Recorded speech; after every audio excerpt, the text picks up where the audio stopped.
Hi student, good morning. Next example 10.13.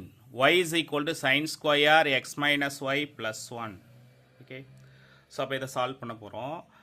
y dash அப்படிங்கிறது எப்படி sir எழுதலாம்? y dashனாலும் ஒன்று தான், dy by dxனாலும் ஒன்று தான். அப்போ dy by dx is equal to sin square x minus y plus 1.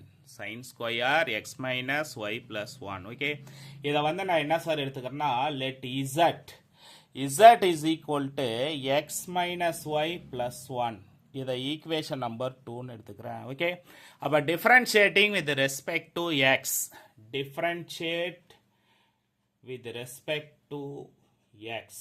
Okay, அப்போ இசட்டை டிஃபரன்ஷியேட் பண்ணால் என்ன சார் வரும்? dz by dx, dz by dx is equal to xஐ பண்ணால் 1, yஐ டிஃபரன்ஷியேட் பண்ணால் dy by dx, dy by dx. Okay, so அப்போ dy by dx இதை எப்படி சார் சிம்பிளிஃபை பண்ணலான்னா, நல்லா தெளிவாக கவனிச்சுக்கோங்க. dy by dx வேணும் அப்படின்னா dy by dx is equal to 1 minus dz by dx. Okay, இதை ஈக்குவேஷன் நம்பர் 3ன்னு எடுத்துக்கலாம். ஈக்குவேஷன் நம்பர் 3ன்னு எடுத்துக்கலாம். ஆல்ரெடி இருக்கக்கூடிய கிவனில் இருக்கிறத ஈக்குவேஷன் நம்பர் 1ன்னு எடுத்துக்கலாம். ஓகே, அப்போ substitute equation number 2, 3 in 1. Substitute equation number 2, 3 in 1. Okay, 2யும் 3யும் கொண்டு போய் 1ல சப்ஸ்டியூட் பண்ண போகிறேன். அப்போ என்ன சார் கிடைக்கும் அப்படின்னா 1 minus dz by dx, 1 minus dz by dx, okay, is equal to இதை எப்படி sir எழுதலாம்னா sin square z.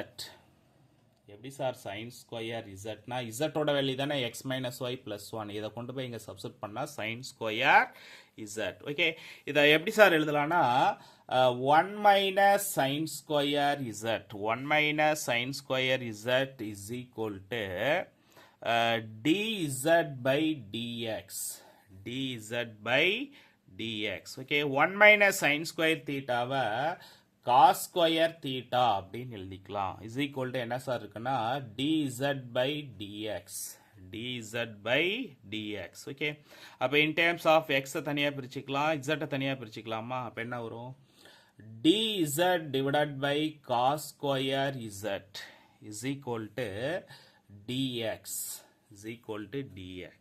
Okay, so அப்போ இதுக்கப்புறம் 1 by cos square theta is equal to secant square thetaவா? அப்போ secant square z into dz, okay, is equal to dx. அப்போ integrating with respect to both side. Okay, அப்போ integral secant square z into dz is equal to integral dx, integral dx. Okay, so அப்போ integral secant square theta is equal to tan z, tan z is equal to x plus c. அப்போ எங்கெல்லாம் z இருக்கா, zக்கு பதிலாக x minus y plus 1 substitute பண்ணலாமா? அப்போ என்ன வரும் சொல்லு பார்க்கலாம். tan into zக்கு பதிலாக x minus y plus 1 is equal to x plus c, is equal to x plus c is the required differential equation, is the required differential equation. Okay student, thank you. சேனலை subscribe பண்ணுங்கள், share பண்ணுங்கள்.